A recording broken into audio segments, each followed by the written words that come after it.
Students, मैं Anju Verma. I hope you all are well in home.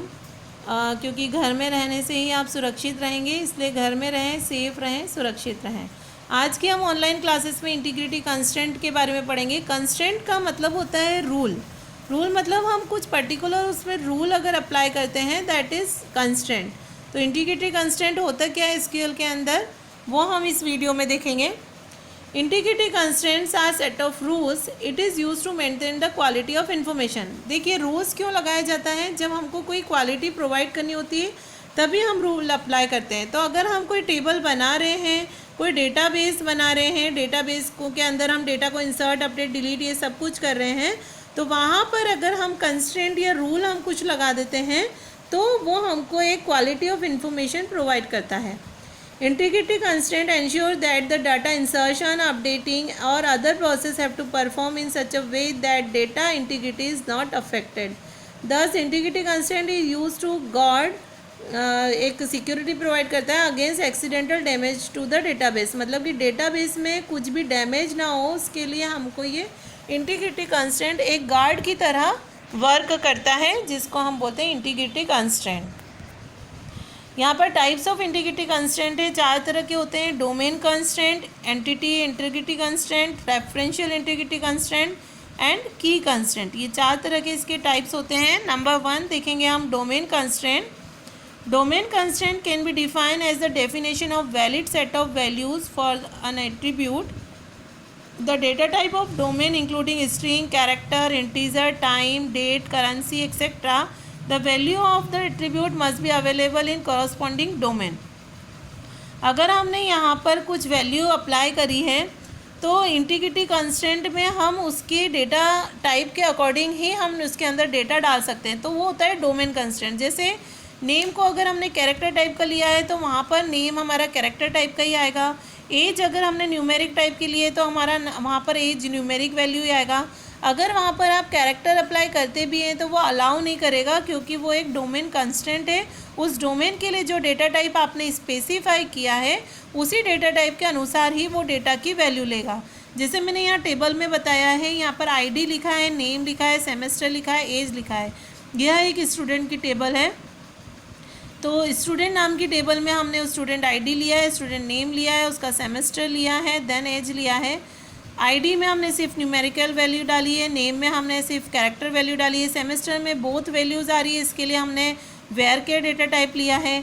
As में हमने integer type का लिया है, लेकिन अगर मैं उस एज में ए कैरेक्टर डाल रही हूँ तो that is not allowed, because age is an integer attribute, that is domain constraint, right. अब हम नेक्स्ट कंस्ट्रेंट के बारे में पढ़ेंगे, integrity constraint, entity integrity constraint. Entity integrity constraint state the primary key value can not be null.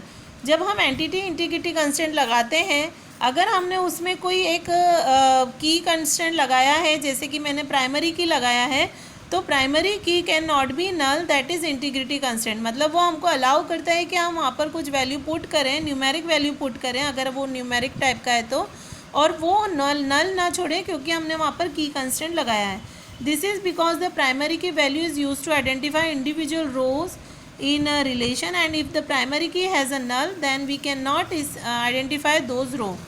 A table can contain a null value other than the primary key field.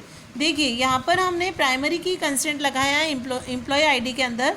तो primary की का मतलब होता है कि primary की हमेशा unique value को स्टोर करता है, दैट की कैन नॉट बी नल, हमारी ये नल नहीं हो सकती है। तो यहाँ हमने एक एम्प्लॉय टेबल लिया है जिसमें एम्प्लॉय आईडी, एम्प्लॉय नेम और सैलरी लिखा है। एम्प्लॉय आईडी में अगर मैंने उस फील्ड की रो को मैंने ब्लैंक छोड़ा है तो ये एंटिटी इंटीग्रिटी कंस्ट्रेंट हमें ये बताता है कि मैं इसको ब्लैंक नहीं छोड़ सकती हूँ, क्योंकि primary key can not be नल, मैंने इसको प्राइमरी की बनाया था इसलिए ये नल नहीं हो सकती है। तो not allow as a primary key can't contain a null value. Primary key के द्वारा ही हम टेबल से वैल्यूज़ को एक्सेस करते हैं, तो it can not be null, okay. तो दैट इज़ इंटीग्रिटी कंस्ट्रेंट। अब रेफरेंशियल इंटीग्रिटी का मतलब होता है कि हम रेफरेंस देते हैं, यानी कि दूसरी टेबल का एड्रेस हम दे सकते हैं, that is a referential integrity. A referential integrity constraint is specified between 2 tables. ये 2 टेबल्स के बीच में हम रेफरेंशियल इंटीग्रिटी कंस्ट्रेंट का यूज़ करते हैं।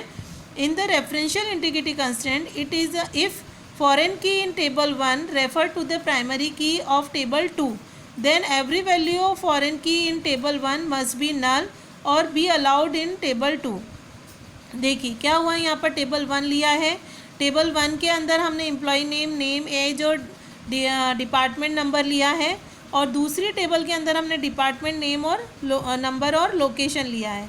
अब ये जो डिपार्टमेंट नंबर है टेबल 2 के अंदर हमने इसको लिया है प्राइमरी की.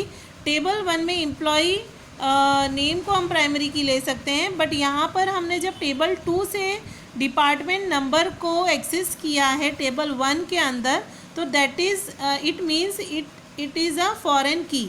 देखिए मैंने टेबल में बताया इसका रिलेशनशिप. टेबल 2 में जो डिपार्टमेंट नंबर हमारा प्राइमरी की है, वो टेबल 1 के अंदर भी अगर हम डिपार्टमेंट नंबर सेम ले रहे हैं तो ये फॉरेन की तरह वर्क करेगा. तो यहाँ पर जब हमने बात करी 11, 24, 18, 13, तो यहाँ पर जब हम प्राइमरी की ले रहे हैं 11, 24, 13, तो ये तो अलाउ है.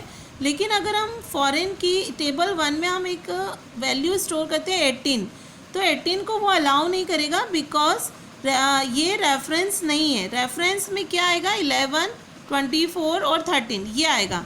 अब यहाँ पर ये एक्स्ट्रा ले रहा है इसलिए इसको अलाउ नहीं करेगा. इसीलिए हमने इसको बोला है रेफरेंशियल इंटीग्रिटी कंस्ट्रेंट, कि जो हमारी प्राइमरी की के अंदर जो वैल्यूज़ आ रही है टेबल के अंदर, वही हमारी फॉरेन की के अंदर अनदर टेबल के अंदर वही वैल्यूज़ होनी चाहिए. इसी को हम बोलते हैं रेफरेंशियल इंटीग्रिटी.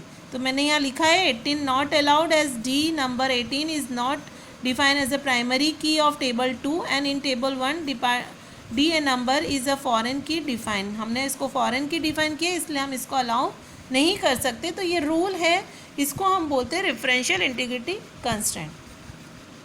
अब की कंस्ट्रेंट का हम यूज़ करते हैं. Keys are entity set that is use to identify an entity with in its entity set uniquely. An entity set can have multiple keys, but out of which one key will be the primary key. A primary key can contain a unique value or null value in a relational table. जैसे हमने यहाँ पर बोला है कि primary की लिया है हमने आईडी के अंदर, तो अगर जो स्टूडेंट की आईडी है वो हमने प्राइमरी की लिया है तो 1001, 1001, 1002, 1003 यहाँ अलाउ है. लेकिन 1002 फिर से आया तो that is not allow, because all rows must be unique, क्योंकि हमने आईडी को प्राइमरी की लिया है. तो अगर हमने कोई की कंस्ट्रेंट यहाँ पर लगाया है तो इसका मतलब है कि वो की कंस्ट्रेंट के अकॉर्डिंग ही वहाँ पर वर्क करेगा. अगर की हमने लगाया है तो वहाँ पर वो अलाउ करेगा जो उसकी की है, जो उसका रूल है, तो उसको हम बोलते हैं की कंस्ट्रेंट. तो ये सारे हमारे इंटीग्रिटी कंस्ट्रेंट्स होते हैं एसक्यूएल के अंदर. कंस्ट्रेंट मतलब सेट ऑफ रूल्स होते हैं जो कि हमको एक क्वालिटी प्रोवाइड करते हैं इन्फॉर्मेशन की उस टेबल, उस डेटाबेस के अंदर. Thank you student. वीडियो पसंद आया तो लाइक सब्सक्राइब ज़रूर कीजिएगा और कमेंट ज़रूर कीजिएगा. Thank you.